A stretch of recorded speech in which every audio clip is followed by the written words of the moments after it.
Përshëndetje miq të Agora News. Zhvillime të reja dhe tension në rritje përsa i përket linjës së mesme dhe ku kryefjala vazhdon të jetë Irani. Sulme me raketa ndaj Turqisë dhe Azerbajxhanit, rritja e çmimit të naftës. Gjithashtu do të flasim edhe për sulmet e kurdëve që ndodhen sot.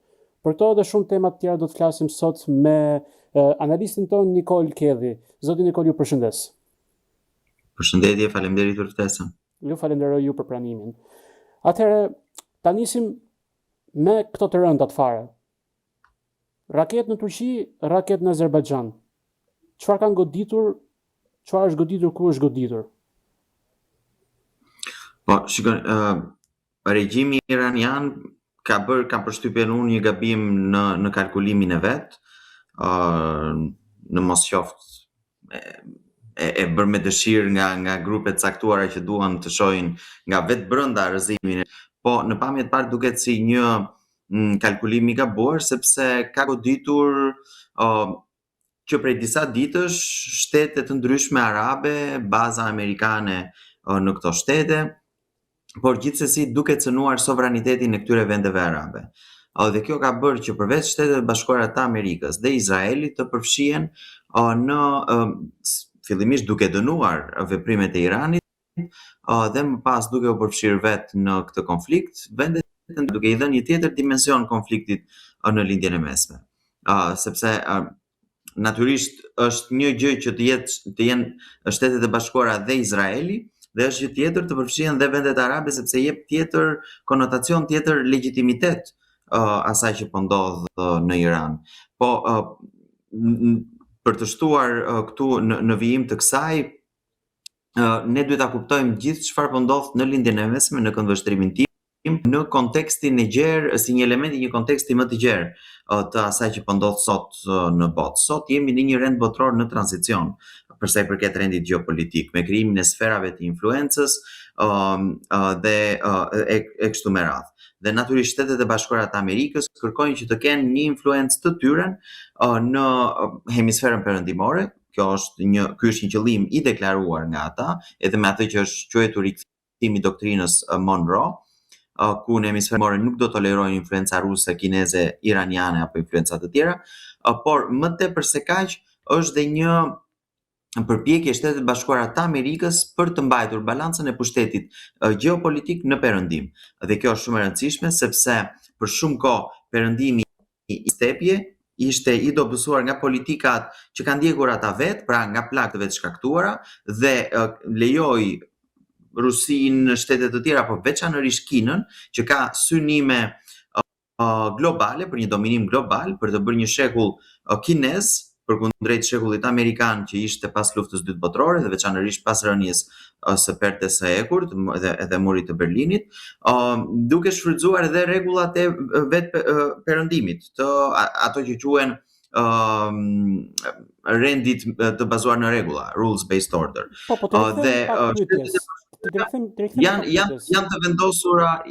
të vendosura për ta mbajtur këtë rend botror aty, dhe ndaj kanë ndërhyrë edhe në Iran së bashku me partnerët e vetë izraelit apo vende të tjera arabe, sepse Irani ishte si një rrezik edhe për shkak të përpjekjeve për të pasur armatime nukleare të tjera. Tani Irani është kundërsulmuar, është përpjekur të kundërsulmojë duke goditur këto baza apo duke lëshuar raketa si në rastin e vendeve arabe aty, por dhe të Turqisë dhe të Azerbajxhanit sot. Tani këto se ndërkohë Irani thotë se mohon. Pra, sot doli në një deklaratë që mohote sulmet ndaj Turqisë, duke respektuar thoshte sovranitetin e Turqisë, ndërkohë që më vonë një sulm me një dron ndodhi në Azerbajxhan, nuk e di ku ndodhi sulmi, në aeroport mos e gabofsha? Po, në aeroport, sipas atyre që kam lexuar unë, po. Okej, dhe prap del dhe thotë që e mohon sulmin që mund të ketë ardhur nga Irani, pra shteti iranian. Tani këto mohime mendoni se janë të vërteta apo thjesht ata godasin dhe si e shikoni? Në lidhje me Turqinë ka një tjetër ngarkesë, sepse Turqia është vend antar i NATO-s. Një sulm në Turqi mund të rrezikojë që të aktivizohet artikulli 5 i NATO-s, që kur sulmohet një vend janë sulmuara, quhen të sulmuara të gjitha vendet anëtare të NATO-s, i cili në të vërtetë është aktivizuar vetëm një herë pas sulmit në Shtetet e Bashkuara të Amerikës. Ndaj ka një kujdes edhe më të madh për sa i përket Turqisë.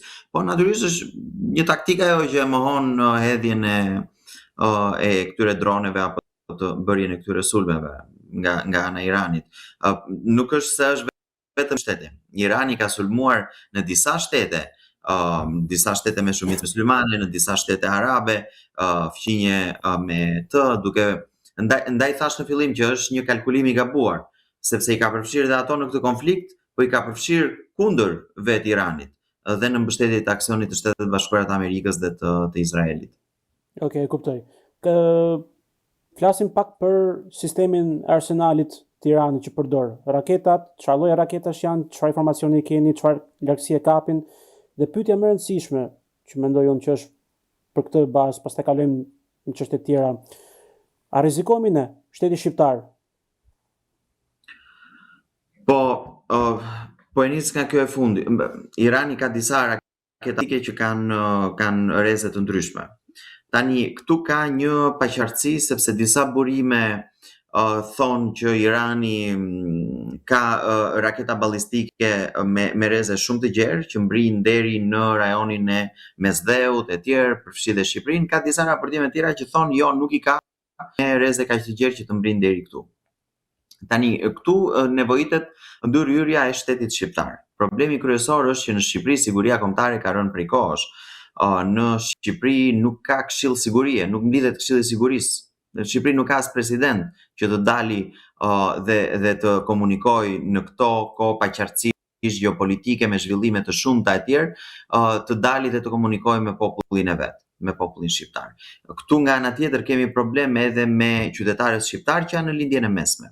Dhe ndryshe nga vende të tjera që vënë dhe evakuojnë qytetarët e vet apo shtete që janë më pak të fuqishme kërkojnë ndihmën e shtetet të tjera për të evakuuar qytetarët e vet, shteti shqiptar është inekzistent. Qoftë me qytetarët shqiptar që janë atje, qoftë me transparencën me ne këtu. Ndaj Irani ka kapacitetet për të shkaktuar dëme të shumta në rajon, po në qoftë se vjen deri këtu ose jo, nevojitet një sqarim zyrtar nga shteti shqiptar, që do ishte gjëja më normale e mundshme. Po në një vend që ka rënë siguria kombëtare, ku ne kemi një rënje të sigurisë edhe për sa i përket infiltrimit të karteleve të dronë të organizuar deri në nivelet e larta. Mund ta përsërisni edhe një herë këtë të fundit, ju lutem, se kishte një shkputje interneti. Të fjalinë e fundit që thatë? Për shkak të në cilën pjesë? Kur po flisni për sigurinë e shtetit, për zgjedhja me kartel, që ishte diçka se nga herë ka shkputje interneti dhe nuk ju kuptoj. Shtetit shqiptar i ka rënë siguria kombëtare edhe vetë brenda territorit të tij, qoftë me ndërhyrjen dhe me ndikimin dhe infiltrimin e karteleve të drogës, krimit të organizuar në nivelet më të larta, siç thoshte eurodeputeti Michael Galler, eurodeputeti McAllister, drejtuesi i Komisionit Jashtëm në Parlamentin Evropian. Pra ne këtu kemi probleme shumë madhore për sa i përket sigurisë. Ka raportime nga media të ndryshme, nga ish zëvendës kryeministri, që këtu ka kompani ruse të infiltruara në portin e Durrësit. Ka raportime të tjera për rrjetet e informacionit të klasifikuar të NATO-s. Dhe ne në radhë të parë nuk kemi një partner i besueshëm brenda NATO-s, brenda vendeve të aleancës, dhe janë gjithë këto elementë që duhet të na shqetësojnë shumë. Kemi dhe këtë zhvillim në arenën ndërkombëtare ku nuk ka asnjë transparencë nga autoritetet shqiptar dhe as nga presidenti i Republikës, që do duhet të kishte thritur Këshillin e Sigurisë të Republikës së Shqipërisë për të diskutuar dhe më pas për të bërë transparencë me qytetarët shqiptar. Për të parë, ka rrezik Shqipëria, nuk ka rrezik Shqipëria, sepse kudo ku nuk ka transparencë, më pas ka teori konspirative, hipoteza që hidhen dhe kështu krijohet panik. Ndaj unë mendoj që në rastin e bëjthirje, gjithë autoriteteve shqiptare që në radhë të parë të taktojnë me qytetarët shqiptar që janë në lindjen e mesme, në zonat e rrezikut që mund të preken, dhe të dalin dhe të bëjnë transparencë me qytetarët shqiptar. Okej. Kalojmë nga Amerika. Senati Amerikan nuk pranon rezolutën që të minimizojë aftësinë e Donald Trumpit për të krijuar dhe vazhduar konflikt. Si e shikoni ju këtë rast? Për të krijuar konflikt, ka një debat në përgjithësi në politikën amerikane, në dy dhomat e Kongresit dhe me administratën, me çdo administratë që është në fakt, për sa i përket kompetencave që ka një president në lidhje me konfliktet e huaja, me luftrat e tjera me radhë. Dhe Kongresi shpeshherë, domethënë, për gjatë dekadave ka pasur pretendimin që do duhet të miratohet nga shpallja e luftës në Kongres, në dy Kongresit. Dhe këtu ka të drejtë. Por ne nuk jemi këtu në një moment ku Shtetet e Bashkuara të Amerikës i kanë shpallur luftë një shteti të caktuar. Administrata amerikane, ashtu si administrata të tjera të kaluara, kanë kryer operacione së bashku me aleatët e vet dhe nuk ishte dashur as Barack Obamës që ka bombarduar rreth 7 shtete në mos gaboj në atë kohë, ka hedhur vetëm në Siri janë hedhur pafund bomba dhe as George Bushi dhe as presidentëve të tjerë. Ndaj ka një precedent që për veprime të tilla ushtarake në Shtetet e Bashkuara të Amerikës nuk ka nevojë për një miratim nga Kongresi. Tani kundërshtarët e vet në Senat, pra opozita atje, opozita e majtë në Shtetet e Bashkuara kishte bërë një propozitë në Kongresin Amerikan, në Senat, më saktësisht, për të limituar aftësinë presidentit amerikan në lidhje me këto operacione që bën në shtetet e tjera, siç ishte rasti i Iranit, që është hedhur poshtë nga dhoma e lartë, nga Senati, sepse nuk ishin votat e mjaftueshme. Ka qenë një vot 3 me 47, në mos gaboj. Sa ishte? 53 thot, ne? 53 me 47. 53 me 47. Pra ju mendoni se këto janë politika të cilat janë më shumë çështje të brendshme midis opozitës dhe mazhorancës atje, apo luhet diçka pak më e madhe se aq? Sepse që ti si president marrësh pjesë në operacione ushtarake të larta dhe kundrejt shteteve të tjera, pak a shumë prish atë ligjit ndërkombëtar të sigurisë, kam përshtypjen. Po, e para unë do të citoj disa miq të mi në politikën amerikane nga ana konservatore që thonë një shprehje që unë mendoj që është e vërtetë, që kjo histori rregullave ndërkombëtare është një fiksion i madh e këtij rendit rules based order, e këtij rendit botror bazuar në rregulla. Po, janë rregulla. Janë rregulla. Po rregulla të kujt? Nëse do ishin rregulla, dhe nëse do kishte një rend botror të bazuar në rregulla, Rusia nuk do sulmonte Gjeorgjin, Rusia nuk do sulmonte Ukrainën, Kina nuk do kërcënonte Tajvanin, Kina nuk do kërcënonte të shtrinte dominimin e saj në detin e Kinës Jugore. Pra janë të shpikura, thoni juve. Fiction. Është një fiksion i madh kjo historia. Në marrëdhëniet ndërkombëtare ka një të vërtet shumë të madhe, që këto rregullat që thoni ju i vendosin këto fuqitë e mëdha për të respektuar fuqitë e vogla. Mund na pëlqej, mund mos na pëlqej, por ky është realiteti. Nëse duam të jemi realist në marrëdhënie ndërkombëtare, duhet të kemi parasysh që shtetet veprojnë sipas interesave. Shtetet kanë vetëm interesa, nuk kanë as miq të përjetshëm dhe as armiq të përjetshëm. Natyrisht i ndërtojnë shoqëritë e tyre, rregullat brenda shoqërive të tyre bazuar në disa vlera apo disa varime të caktuara, por nëse njëra tjetrën ndërveprojnë në bazë të interesave të caktuara. Dhe Emmanuel Macron, që hiqet si një nga internacionalistët më të mëdhenj sot apo europeistët më të mëdhenj, kur plasi pandemia, mbylli kufit e vendit të tij dhe nuk pyeti shumë as për rregullat ndërkombëtare, as për Bashkimin Evropian etj. Me radhë, sepse ky është thelbi dhe ky është realiteti. Në kohë paqe e kanë luksin këto shtetet që të flasin për parime, gjëra të bukura e kështu me radhë. Në fakt shtetet veprojnë sipas interesave. Dhe ne jemi para kësaj dileme gjithmonë në gjithë historinë e njerëzimit. Kush do dominoj? Në interesin ton si shqiptar është që të dominojnë Shtetet e Bashkuara me modelin ekonomik që ato kanë, me modelin shoqëror të vlerave e kështu me radhë, apo duam një model si ai kinez që të na imponohet. Këto janë dy modelet që përplasen sot. Ne na intereson natyrisht ky model që ka ekzistuar deri tani, edhe pse është një model, po themi, i dëmtuar nga vetë perëndimi. Dhe në këtë aspekt ne jemi të rreshtuar në këtë në Shtetet e Bashkuara të Amerikës, të NATO-s e tjerë, sepse është dhe në interesin ton kombëtar. është në interesin e Shtetet Bashkuara të Amerikës që të mos lejoj një Kinë të fortë që të dominojë globalisht. E ka shprehur shumë qartë Donald Trumpi në shumë deklarata të veta, që Kina dhe Rusia nuk duan të kenë, ai nuk do që të ketë pushtet ai në do Europë. sistemin e dollarit, të vazhdoj të jetë dollari monedha e fortë dhe monedha që përdoret në të gjithë transaksionet dhe përdoret mbi 80% të transaksioneve globale. Monedhat e tjera janë shumë më poshtë se kaq.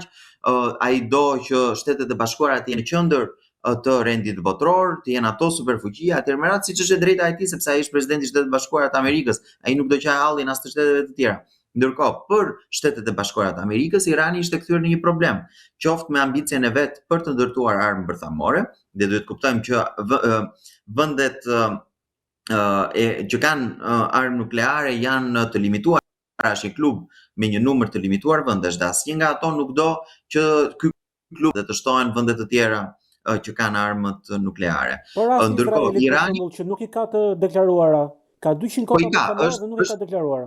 Është e pranuara që i ka përgjithsisht. Disa e pranojnë, disa se pranojnë etj me radhë, por i ka. Çështja ekziston ky konsensus i pa thënë, i pa shkruar që mos të zgjerohet ky klubi i vendeve me armë nukleare. Nga ana tjetër përveç kësaj, Irani është një vend regjimi, domethënë i ajatollave, jo vetë Irani, por regjimi është një forcë destabilizuese në lindjen e mesme. Një forcë që ka financuar të ndryshme terroriste, si Hamas, si Hezbollah, grupet Houthi etj me radhë.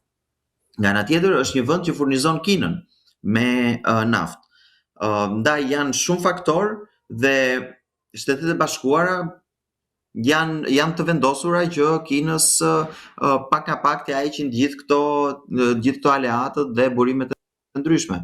Në qoftë se kemi parasysh çfarë ndodhi në Venezuelë, ishte një arsyetim i ngjashëm, përveç se për post të tjerave Venezuela ishte një vend në hemisferën perëndimore dhe në hemisferën perëndimore SBA-t nuk duan influenca të tjera, por kishte të bënte edhe me mineralet kritik që janë sot shumë të rëndësishëm, sidomos në garën për revolucionin teknologjik që është duke ndodhur, për pastaj burimet e energjisë e kështu me radhë. Unë e ripërsëris atë që thash në fillim, sot jemi në një botë që është shumë e paqartë sepse është në tranzicion.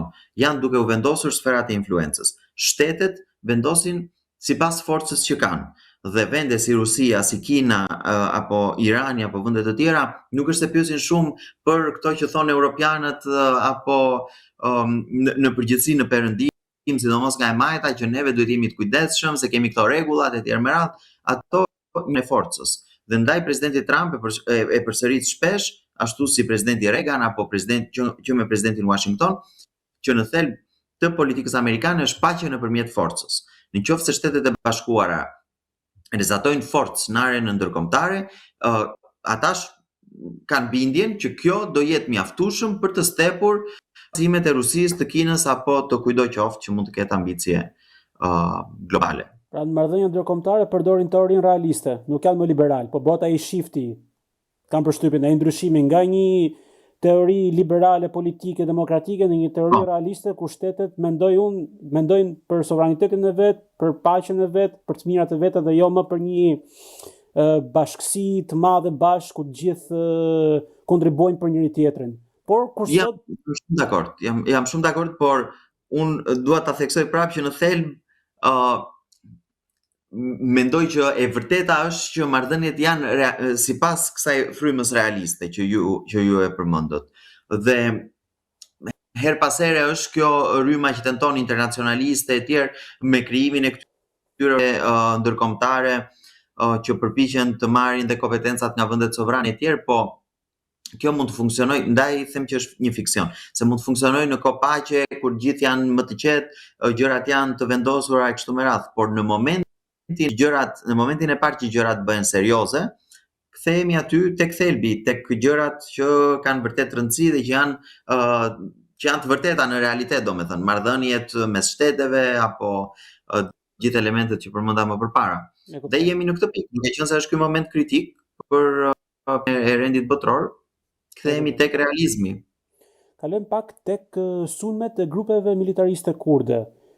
Sot janë marrë disa sulme militariste në zonën e Irakut, pra me sa lexova, Irani ka bërë disa sulme raketore në zonën, nuk e di mirë, në veri të Irakut, nuk e di shumë mirë me thënë drejtën, për kundrejt këtyre grupeve militariste kurde që u përfol dje, CIA po i stërvit këto mercenarë dhe grupe militariste turke që të ndeshen me regjimin Ayatollahut në Iran. Tani, kjo është një praktik e Amerikanëve që e bëjnë shpesh. Po, Amerikanët nuk duan që të kenë boots on the ground, që i thonë ata, pra të kenë këmbë në teren aty, të shkojnë fizikisht. Dhe natyrisht do shfrytëzojnë gjithë mundësitë që kanë në teren aty, gjithë grupet të cilat janë të gatshme që të luftojnë në të njëjtën anë me amerikanët, me interesat e tyre. Dhe kurdët janë a mos po bëhet kjo një proxy war, një luftë proxy? Po, nuk besoj se është një proxy war. Aty ka grupe të ndryshme, sepse amerikanët janë vetë përfshirë, siç është vetë i përfshirë Izraeli, siç janë dhe grupime të tjera, të gjithë kanë interesat e tyre dhe të gjithë do shfrytëzojnë momentin për të avancuar interesat e tyre. Nëse kurdët, marrim rastin konkret, shohin që interesat e tyre përputhen me interesat e amerikanëve, ata do shfrytëzojnë rastin dhe do thonë vlera jonë e shtuar është që jemi këtu në teren. Nuk ka nevojë që të vinë ushtar amerikan. Amerikanëve kjo u levertis, u përputhen interesat të dyja palëve dhe avancojnë interesat e tyre duke bashkëpunuar, që është një gjë normale në çdo konflikt dhe në çdo rast të ngjashëm. E kuptoj.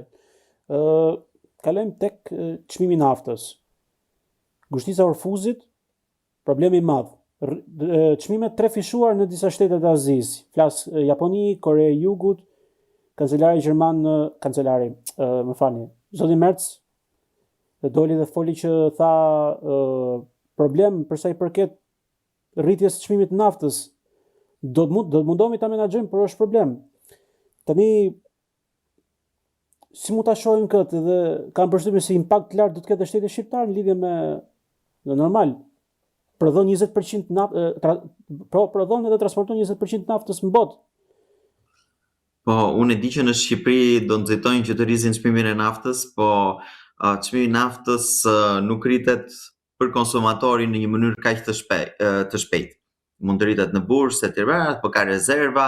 Domethënë në një nga parimet në ekonomi edhe në sipërmarrje është që çmimi i çdo produkti është i fundit që rritet, edhe në çdo goditje etj me radhë, sepse shikohen të gjitha mundësitë që kjo gjë të shtyhet sa më shumë në kohë. Mund të përdorësh rezervat që ke, e kështu me radhë, mund të ndërhysh të ulësh fitimin tënd si sipërmarrje etj, dhe në fund të rrit për konsumatorin çmimin si akti i përshkallëzuar. Në Shqipëri ndodh që rritet më një herë, thuajse është rritur në bursën tonë këtu. Natyrisht që me goditje të tilla si kjo që po ndodh tani ose me peqartësi gjeopolitike ka një impakt edhe në bursat, qoftë në bursat e neve, qoftë në këto të komoditeteve si nafta. Po nuk mendoj se ka vend për panik. Kam përshtypjen këto vendet e OPEC-ut e monitorojnë situatën, do ketë ndërhyrje amerikane që të rritet prodhimi, domethënë nga këto vendet e OPEC-ut ose OPEC Plus, në mënyrë që të arrijnë të stabilizojnë disi çmimin e naftës. Po kjo na jep mësimin tjetër Europën, për kontinentin evropian, që ashtu siç ndodhi në Rusi me konfliktin pas sulmit agresionit rus në Ukrainë, Europa do duhet të ndjeki linjën e Shtetet Bashkuara të Amerikës që është drejt pavarësisë energjetike. Sa më realiste dhe me këmbë në tokë të jenë politikat energjetike të vendeve në perëndim, aq më mirë është për ato vetë dhe sa më shpejt të ndryshojnë këtë rrugën e çmendurisë që ndoqën në vit me mbylljen e centraleve nukleare, me shkatrimin e gjithë burimeve ekzistuese tradicionale të energjisë dhe zvendësimin me burime alternative që nuk i mbulonte nevojat e të gjithë qytetarëve në vendet e ndryshme europiane, aq më mirë do jetë për të ardhmen dhe për të minimizuar impaktin që do kenë këto goditje, këto shoke gjeopolitike që vijnë si në rastin e Iranit. E kuptoj. Po Spanja pastaj, që nuk la amerikanët përdorin bazat e tyre për të goditur Iranin. Tashi, ka ndonjë hatërmbetje mes amerikanëve apo thjesht nuk do fare Spanja të marrë pjesë në këtë gjë. Pra nuk do as ti përmendet emri fare në këtë konflikt. Si e shikoni ju, si e mendoni ju? Spanja ka fatkeqësinë që të ketë një qeveri socialiste me një autokrat të pavotuar në krye. Është një rast i ngjashëm me Republikën e Shqipërisë, ku drejtuesi i qeverisë atje humbi dhe ndënti në pushtet duke bërë bashkë separatistët që duan të ndajnë Spanjën, komunistët, financuar edhe nga Maduro edhe nga rusët, dhe është duke qëndruar në pushtet me një koalicion që nuk ka asgjë të përbashkët përveç se mbajtjes së pushtetit. I akuzuar për korrupsion, gruaja vet është nën hetim dhe me akuza korrupsioni, kunati, numri 2 dhe numri 3 i partisë, pra është një situatë mjaft e keqe në politikën spanjolle. Është një i majt radikal, Pedro Sánchez, kryeministri spanjoll, i cili e ka shprehur her pas here pa kënaqësinë e tij, po themi, me NATO-n, duke e sulmuar edhe këtë qëllimin e përbashkët të vendeve anëtare të NATO-s për të rritur shpenzimet në 5% të shpenzimeve për mbrojtjen të këtyre vendeve. Ka qenë në takim her pas here me lider iranian, me udhëheqës iranian, apo edhe njerëz edhe me figura që kanë lidhje me terrorizmin atje, ndaj nuk është për t'u habitur kjo sjellje e tij. Dhe është një sjellje që nuk e ndan ose një qëndrim që nuk e ndan shumica e spanjollëve. Dhe as pjesa tjetër e partive politike që kanë shumicën faktike mes qytetarëve spanjoll ose votuesve spanjoll. Siç e pam, Sánchez është edhe se nuk është në sot ministri i tij e mbrojtjes doli në takim me ambasadorin amerikan dhe tha ne jemi pro Trumpit, në mënyrë që të e kuptoni pra çfarë figura shqesharake ka në drejtim atje. Që nuk i marrin seriozisht as kabineti vet qeveritar, doni thoni. Nuk i marrin seriozisht, një gjë thot kryeministri, një gjë thot ministri e mbrojtjes, po përpiqen tani të minimizojnë këtë skandalin e madh që ka plasur këto ditë me qëndrimin e Sanchezit kundër aleancës së Atlantikut të Veriut. Madje dhe Merci, kancelari gjerman, u turoi vëmendjen, ndaj nuk mendoj se duhet marrë shumë seriozisht kryeministri spanjoll, sepse është një kryeministër që nuk ka fituar zgjedhjet as herën e fundit që janë bërë zgjedhje atje dhe në të gjitha sondazhet është i humbur, kështu që nuk e ka as legitimitetin së brendshmi.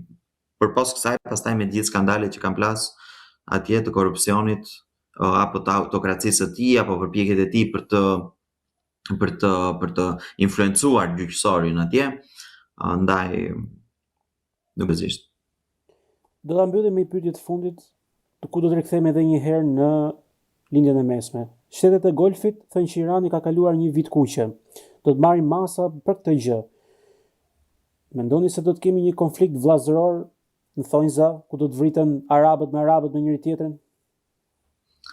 Po, nuk është një konflikt vllazëror, se Irani është Flas për sa i përket që janë arab, domethënë.